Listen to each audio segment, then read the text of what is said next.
affairs which haven't had much of an outing so far in this election. One for our diplomatic editor, Mark Urban, to get his teeth into. Well, what'll be the pressure on the Liberal Democrat leader, do you think? Well, Jeremy, Nick Clegg could be grilled on quite a few foreign affairs campaign pledges tomorrow night. It's a very broad topic. There are specific Lib Dem commitments to hold a referendum on membership of the EU. The party is apparently confident the majority of British people will vote yes. Or another commitment not to bomb Iran. But the promise which has attracted most recent attention is one not to replace the Trident nuclear missile system. I don't think we should kid people into thinking that we can either justify or afford £100 billion over 25 years on a nuclear war system, a missile system, which was designed explicitly to flatten St. Petersburg and Moscow at the press of a button. At least the Lib Dem position on Trident, ruling out like-for-like replacement, offers voters a clear choice. Opponents portray it as a sign of weakness, but there are enough heavyweights around who think it's right to question whether replacing Trident is either necessary or affordable.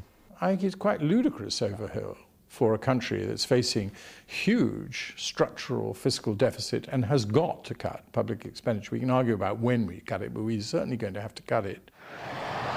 The Trident fleet consists of 4 submarines, each of which can be armed with up to 16 missiles carrying nuclear warheads. It could be in service for another 30 years, but decisions need to be taken a long time in advance, and like all nuclear weapons choices, they're intensely political. The decision taken 4 years ago to replace Trident with something very similar reflected 2 key principles for Whitehall. Firstly, the continued importance of the so-called Moscow criterion, the ability to hit the capital of an enemy superpower, even though the Cold War is long ended. And secondly, that if Britain downgraded to a lesser level of nuclear capability, it would send an unmistakable signal about this country's commitment to nuclear weapons. Back in 1963, a secret MOD memo pointed out that land-based ballistic missiles could fulfill Britain's needs for 1/7 of the cost of the Polaris missile system. These days, cruise missiles provide an alternative. Typhoon aircraft, armed with them, could be fielded for 1/10 of the cost of a Trident replacement.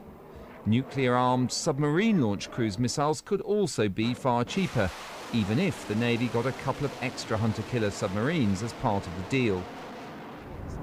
But to Admiral Lord Boyce, one-time submarine skipper, First Sea Lord and Chief of the Defence Staff, these cheaper options do not fill the bill.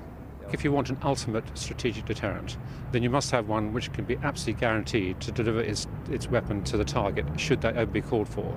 And a lot of studies have gone in to see how else that could be done, and frankly the only way of